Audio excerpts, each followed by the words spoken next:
बहुत अच्छा ही प्रश्न है कि पत्तियों के, यहाँ देखिए इंपॉर्टेंस भाग है, पत्तियों के खंडों द्वारा कायिक प्रजनन। कायिक प्रजनन तो आप सब्जेक्टिव में पढ़े ही हैं कि आखिर सब्जेक्टिव मोड में थ्योरी में कायिक प्रजनन क्या है। पौधे के किसी भी हिस्सा से नए पौधे को जन्म होना कायिक प्रजनन कहलाता है। और इसके लिए आपको सही आंसर आपको यहाँ लगाना होगा, जो उसका नाम यहाँ पर आप देख रहे होंगे कि जिसका नाम है बायोफिलम एवं किलेन चोय। तो आखिर ये प्रश्न आपका लिखता है कि पत्तियों को खंडों द्वारा, तो इसलिए बायोफिलम आपका इसका आंसर हो जाएगा। और इसके बाद यदि आप देखते हैं कि रात में खिलने वाले पुष्प साधारणत, बहुत अच्छा ही प्रश्न आपके स्क्रीन पर है।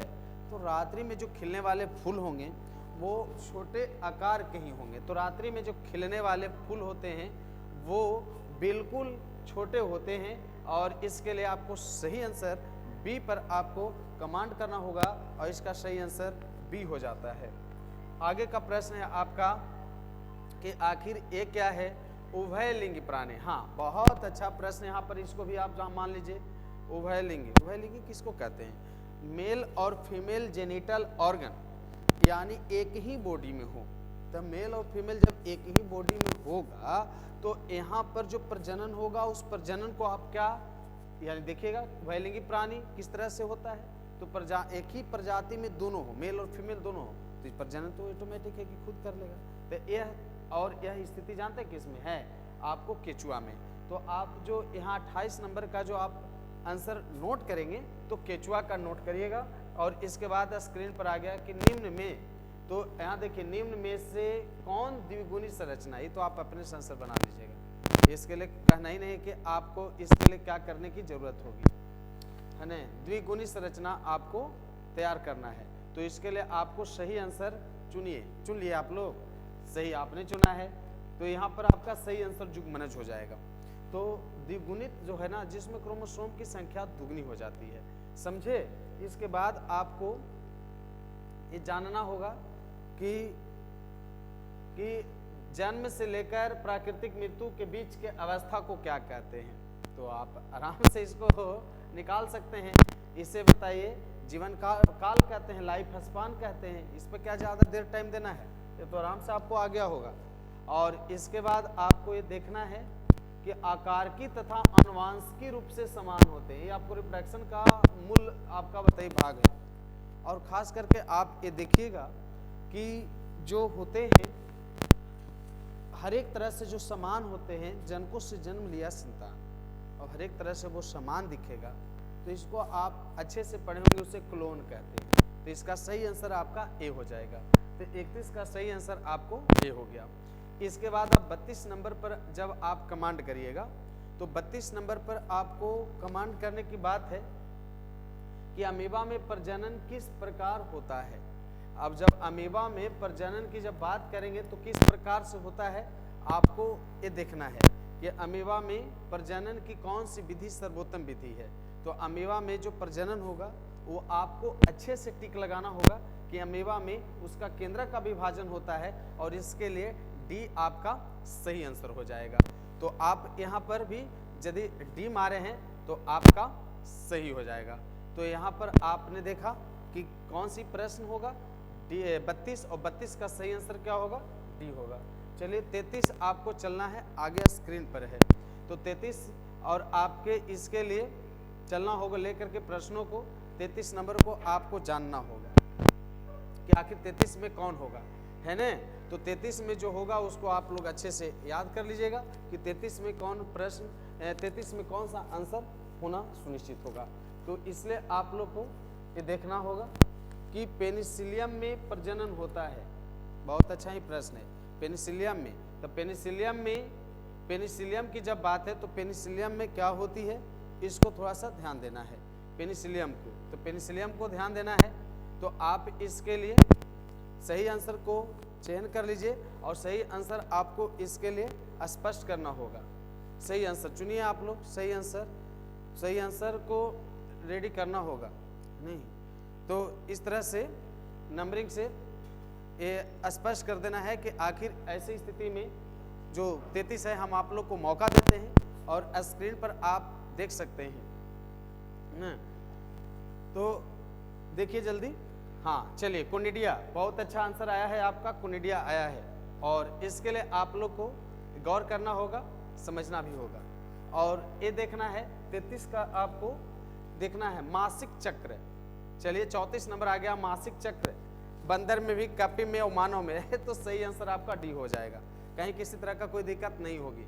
और इसके लिए आपको ये भी देखना है निम्नलिखित में से किस में ओस्ट्रोसाइकल नहीं होता है। चलिए, तो गाय में होवे करेगा, भेड़ में होवे करेगा और कुत्ता में होवे करेगा, तो इसका सही आंसर आप सी ना मारिएगा, है कि नहीं। तो इसका सही आंसर आपको सी हो गया।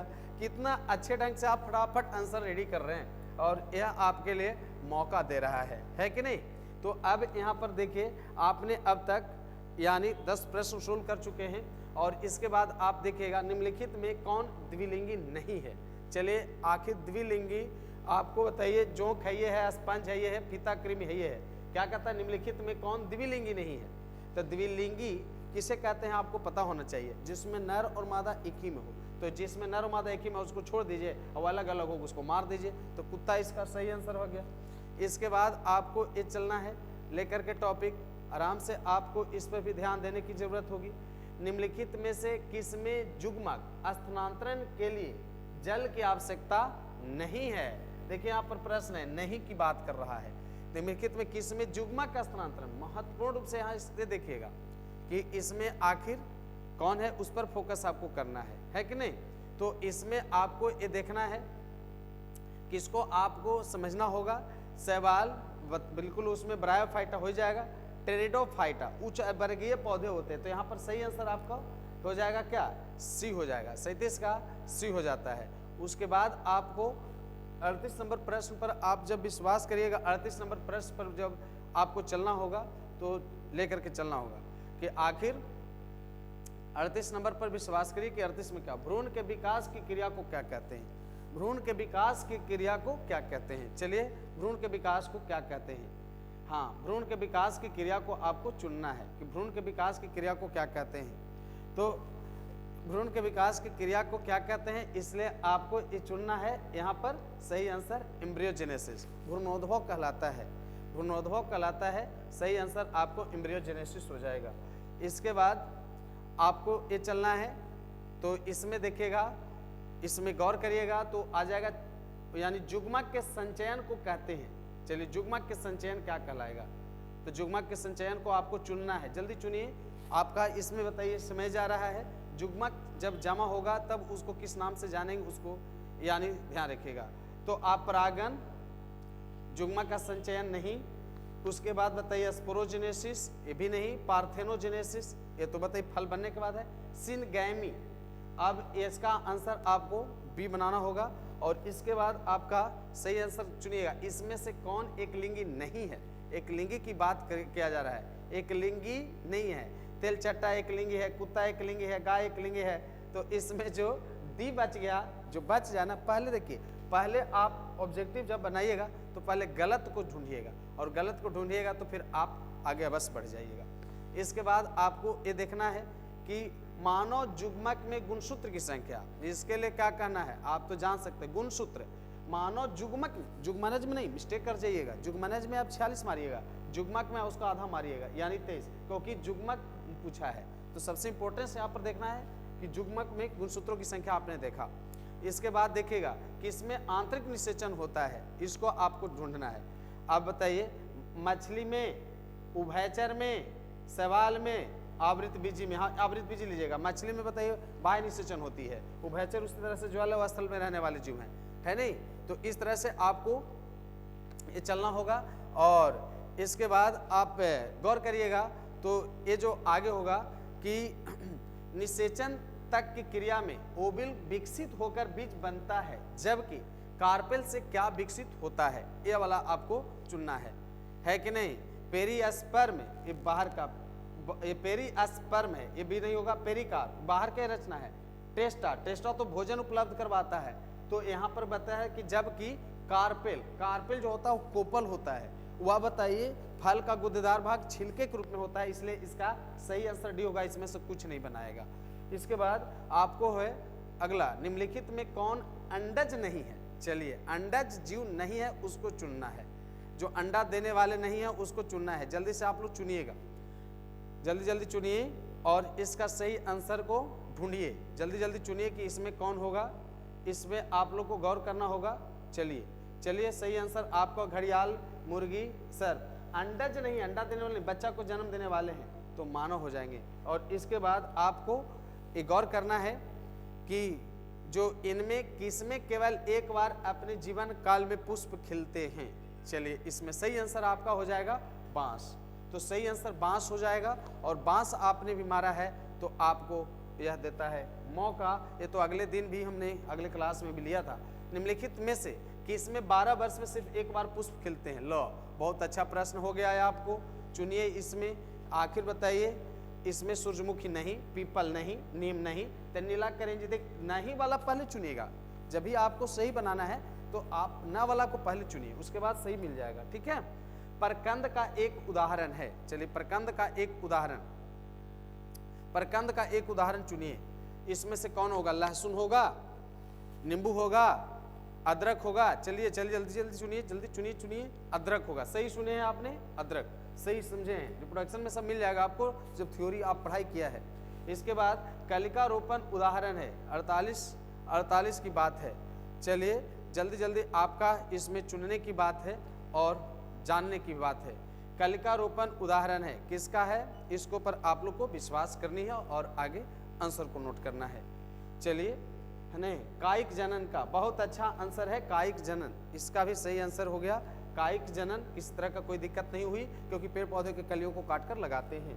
इसके बाद आपको पेनिसिलियम नामक कवक में अलैंगिक जनन मुख्य रूप से किस संरचना के द्वारा होता है? चलिए संरचना का नाम बताना है और संरचना का नाम आप याद रखिएगा। पेनिसिलियम जो कि फंगी प्रजाति है और फंगी में कोनिडिया होता है। थ्योरी में आप अच्छे से पढ़े होंगे है नहीं, एप्लानोस्पोर पढ़े हैं, अच्छा से आप पढ़ें। इसमें कोनिडिया हमें ऑब्जेक्टिव सोल्व करवाना है और हम आपके साथ पढ़ रहे हैं क्योंकि हम आपको याद करवाना चाहते हैं। और क्यों विद्यार्थी होंगे कमजोर?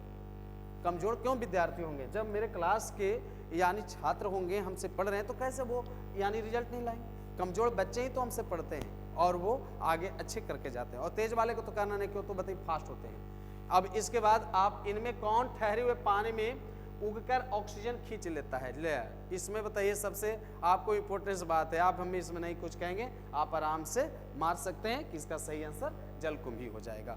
तो देखिए, आप रेनबो क्लासेस के माध्यम से आप बायोलॉजी सीख रहे हैं और इस माध्यम से आपको बिल्कुल अच्छे ढंग से सीखने की जरूरत है। और हम आपको विशेष अवसर देते रहते हैं और हर एक तरह से सुविधाएं लेकर के रेनबो क्लास आप लोग के बीच आते रहता है। और अभी जो नई सेशन का जो डिवीज़न स्टार्ट हो रहा है वह 2 जनवरी 2025 से स्टार्ट हो रहा है। न्यू सेशन जो 2025 के बाद जो 2026 के बिहार विद्यालय परीक्षा समिति में जो तैयारी करने वाले बच्चे हैं, बिहार विद्यालय परीक्षा समिति के माध्यम से वह अभ्यर्थी बने हुए हैं, तो उनके लिए विशेष तैयारी के लिए 2 जनवरी 2025 से बैच स्टार्ट हो रहा है बायोलॉजी विषय का। उनको भी आप लोग आमंत्रित करिए और अपने माध्यम से उनको एडमिशन करवाइए। ढेर सारी बधाई, शुभकामनाएं। फिर मिलेंगे नए टॉपिक के साथ, तब तक इतना ही। जय हिंद।